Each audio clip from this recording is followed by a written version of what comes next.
Sarah from Soul Planners, and I can't wait to show you around your new 2023 Soul Planner. Okay, here is your 2023 Soul Planner. Let me give you a walkthrough. Okay, right when you open it, you'll see 3 bookmarks that you can use throughout your planner. And they'll just pop out and you can snap them back in. A letter from me. There are instructions. Everything I'm going to go through on the videos is also right here. So you can reference the beginning of your planner. And here is the year at a glance if you want to see the whole year of 2023 at one time. All right, the first section of your Soul Planner is the goals section. I have it in a tab right here. And the first thing you'll see is the Guiding Values worksheet. It's a front and back page, and this will help you identify some of your core values, what's most important to you in this season. Think about this coming quarter and this coming year.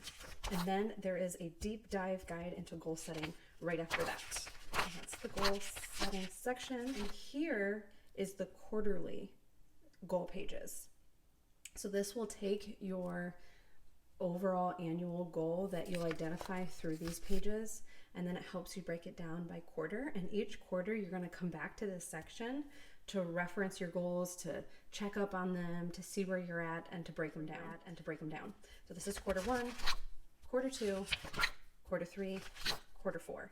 And I put them all in one section at the beginning of the planner, so you can come back to this section without having to flip through different and find the quarter throughout your planner. It's all right here in the beginning of your planner. And then throughout the year, you can record progress towards your goals. So January, there might be a highlight you want to record. This is just a place for you to record any kind of progress or accomplishment and help you recognize and celebrate what progress you're making. Okay, and then we begin the monthly. So this is January, and I'll give you a breakdown of what you can expect each month. So as soon as you flip into the month, you'll see the month at a glance. Now this is a Sunday start planner, depending on which planner you chose. This is the Sunday start. This is what a Monday start would look like. So this is the first place you'll notice the difference. The calendar here begins on Monday with the weekend together over here. And the same is true for this little calendar. These dates will be a Monday through Sunday week. These dates will be Monday through Sunday, and this will be Monday through Sunday. So this planner is a Sunday start, but if you have a Monday start, just know it'll be different. So here's your month at a glance. You can look ahead at the next month right here. And then I call this the monthly dashboard right here. It's just kind of helps you plan bigger picture items for the month, like events or birthdays that might need recognizing right here, projects you're working on, books you want to read this month, a place to habit track if you want to track a habit for the month. And then monthly finances. If you have a goal of saving up a certain amount, you can record that here, or even just noting upcoming expenses this month that you need to be aware of. Monthly reflection on last month will be at the top. So this is like kind of recapping last month and then moving into this next month. Okay, and then here's your January goals to focus on. And you're going to write your goals for the month, a personal goal and a work goal, and then break them down right here. And there's helpful hints here in January to help you get in the habit of breaking down your goals. And then those hints will start disappearing the closer you get to February as you're on your own, and you probably won't need those hints anymore. There are dates here for each week, so you know exactly which days you are breaking things down by. And then this is a place that you can use for whatever you want. It's for doodling, for taking notes. If you're on a call, you can take a note. If you want to plan out a project, you can do that here. If you want to plan out promotions or anything, use this however you want right here. Process and prep is for the prior week, like what brought me the most joy last week? What specific actions did I take to stay true to my top priorities? What's one thing I want to change this coming week? So this helps you process last week and prep for the coming week. Here is a place to check in on your goals. This is some gentle accountability. How you're doing on your goals. What progress do you want to make this week towards your biggest goal? Brain dump.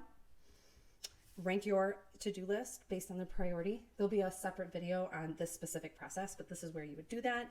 Identify your top priorities. This can be used for however you want. A lot of people use this for meal planning, an exercise plan, a social media plan, kids' sports schedules. I would say meal planning is probably the space is most often used for.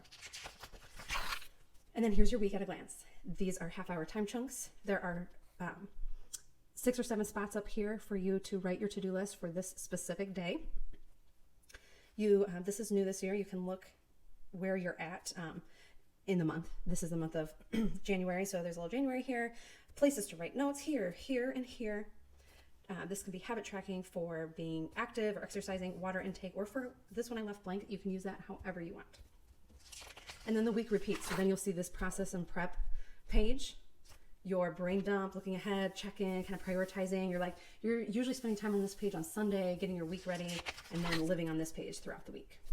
And that repeats each month, or each week, throughout the month. There are more note pages at the back of each month now. And then you're to the next month. And the whole thing repeats again. You have your month at a glance, your dashboard here, break down your goals, and then your brain dump, process and prep, week at a glance. Brain dump, process and prep, week at a glance. So that's the rhythm of the planner. Okay, I had to interrupt my own self because I have a feeling that some of you might be thinking, this is so complicated. And I just want to assure you, it's not. It's not complicated at all. Basically, what you're doing in this planner is you're just making a list every week, prioritizing it, scheduling it into your week, and asking, how did it go? That's it. Make and prioritize a list, schedule it in, ask yourself, how did it go?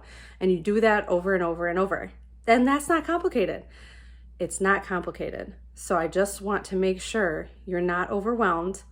Just know that everyone can make a list, everyone can prioritize a list, schedule it in, and ask themselves how it goes. And you don't even have to do all that. You can do just as much or as little as you want. But if you do everything, it's pretty simple. So promise me it's not complicated and you won't be overwhelmed. Okay. Then when you get to the back, there's 2 sections in the back. Once December ends, the goals that you set at the very beginning of the year here, I have you review them if you want at the very end, just to check in and see how things are going. How things went this year, and this will help you before 2024 in your goal setting. Optional page here. Now the extra section, here's what you can expect in the extra section. The first extra here is a place to record books to read. The title, the author, who recommended it to you, any thoughts, and checklists once you've read it. Here's the Soul Planner Guide to Holiday Gifting. A place to record who you're purchasing for, how much. You can plan, you can check off once you've gotten things and once you've wrapped things up. So there's 2 pages for that. And then a birthday tracker. If you want to look at all the birthdays of the people in your life all at once, and you can kind of see which months are heavy, which months are light, what's upcoming, you can keep track of that there. And then there's a couple pages of finance tracking right here. And that is a separate video to learn how to use these pages. And then lastly is your planning ahead for 2024 is in the back. And if you ever need to flip to this page quickly, just know it's right before the note tab. So you can always flip to the note tab and go back a page. And then you have your notes back here. Pages of blank notes, I believe there are 20, and then a pocket in the back, and here's your elastic band to keep it closed. So that's the 2023 Soul Planner at a glance.